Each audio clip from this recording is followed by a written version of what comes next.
Hello and welcome back to study Medha academy. हम chemistry का ये chapter chemical reactions and equations पढ़ रहे थे।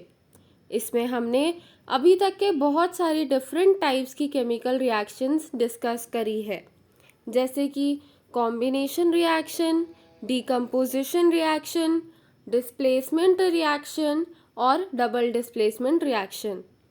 कॉम्बिनेशन रिएक्शन में हमने ये देखा है कि कैसे दो रिएक्टेंट्स मिलके एक प्रोडक्ट बनाते हैं, और उसी का उल्टा एक ही रिएक्टेंट बाइफरकेट होके या डिवाइड होके दो प्रोडक्ट्स में जब टूट जाता है तो उसको हम बोलते हैं decomposition reaction.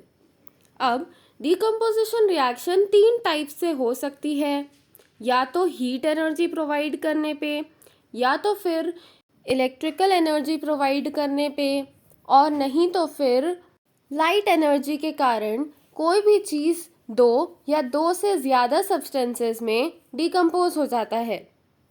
Then displacement reaction में हमने देखा था कि एक रिएक्टिविटी सीरीज के अकॉर्डिंग सारे जो एलिमेंट्स है वो प्लेस्ड थे, और जो भी हायर रिएक्टिव मटेरियल था या सब्सटेंस था वो लोअर रिएक्टिविटी सीरीज के मेटल को डिस्प्लेस कर देता है।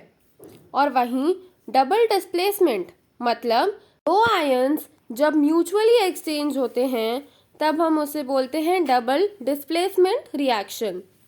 और अब हम आज बात करने वाले हैं प्रेसिपिटेशन रिएक्शन की। अभी तक के मैंने आपको सारी जो रिएक्शंस होती है वो रिवाइज करवा दी। अब मैं आपको नई टाइप की रिएक्शन समझाने वाली हूँ, तो अब से ध्यान दीजिए और ये वीडियो को लास्ट तक के देखना। Precipitation reactions occur when cations and anions in aqueous solution combine to form an insoluble ionic solid called a precipitate। मतलब ऐसा एक रिएक्शन होता है जब कैटायंस और एनायंस एक एक्वस सॉल्यूशन मतलब जिसमें वाटर प्रेजेंट हो, उस सॉल्यूशन को हम बोलते हैं एक्वस सॉल्यूशन। तो एक्वस सॉल्यूशन में कैटायंस और एनायंस दोनों कंबाइन हो जाते हैं और एक सॉलिड इनसॉल्यूबल सब्सटेंस फॉर्म करते हैं जिसको हम बोलते हैं प्रेसिपिटेट। ये जो प्रेसिपिटेट होता है ये नीचे टेस्ट ट्यूब में बैठ जाता है और हमें अलग से ही दिखाई देता है। फॉर एग्जाम्पल प्रेसिपिटेशन रिएक्शन का एग्जाम्पल होगा AgNO3 plus NaCl gives AgCl plus NaNO3, जहाँ पे AgCl जो है वो प्रेसिपिटेट के फॉर्म में नीचे टेस्ट ट्यूब में हमें इकट्ठा हुआ दिख जाता है। और अब हम बात करने वाले हैं न्यूट्रलाइजेशन रिएक्शन की। न्यूट्रलाइजेशन रिएक्शन एक नई टाइप की रिएक्शन है, और neutralisation is a type of double replacement reaction. मतलब ये जो न्यूट्रलाइजेशन रिएक्शन होती है ये एक टाइप की डबल रिप्लेसमेंट रिएक्शन ही होती है। In the reaction H plus and OH minus ions combine to form HOH और H2O और water molecules. A salt is the product of an acid-base reaction. For example, HCl plus NaOH gives NaCl plus H2O. In the above reaction, NaCl is the salt. अब इसका मतलब क्या हुआ कि एक neutralisation reaction जो होती है वो एक टाइप की डबल रिप्लेसमेंट रिएक्शन ही होती है, और इस रिएक्शन में H प्लस और OH माइनस आयंस कंबाइन होते हैं। अब आपको ये तो पता ही होगा कि H प्लस आयंस हमें एसिड से मिलते हैं और OH माइनस आयंस हमें बेस से मिलते हैं। तो मतलब यहाँ पे ये हुआ कि एसिड और बेस जब कंबाइन होते हैं और वो H2O मॉलिक्यूल्स या फिर वाटर मॉलिक्यूल्स जिसको हम बोल सकते हैं वो प्रोड्यूस करते हैं, और साथ ही साथ वो सॉल्ट भी प्रोड्यूस करते हैं।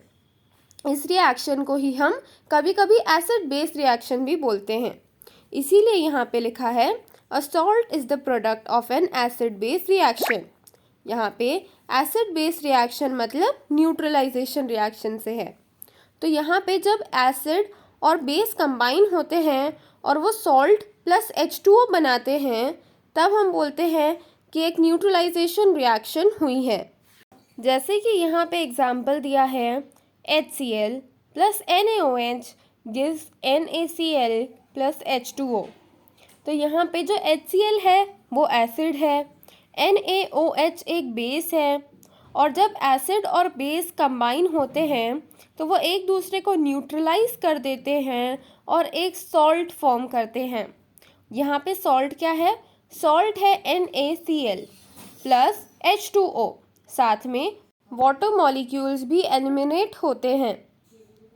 तो ये थी एक न्यूट्रलाइजेशन टाइप की एग्जाम्पल रिएक्शन, और आज हम यहीं पे ये टॉपिक ख़त्म करते हैं। मैंने आपको न्यूट्रलाइजेशन रिएक्शन पढ़ाई और साथ ही साथ मैंने आपको प्रेसिपिटेशन रिएक्शन भी पढ़ाई। तो आई होप आपको ये दोनों टाइप की जो रिएक्शंस है ये आपको क्लैरिफाई हो गई होगी, और ये दोनों ही एग्ज़ाम पॉइंट ऑफ व्यू से बहुत ही इम्पॉर्टेंट रिएक्शंस है। तो इसे आप अच्छे से पढ़ के जाइएगा, और अगर इसमें कोई डाउट हो तो आप मुझसे कमेंट सेक्शन में भी पूछ सकते हैं। Thank you so much for watching this video till the end. अगर आपको ये वीडियो पसंद आई हो तो इसे लाइक करें, शेयर करें और हमारे एजुकेशनल चैनल को सब्सक्राइब भी ज़रूर करें।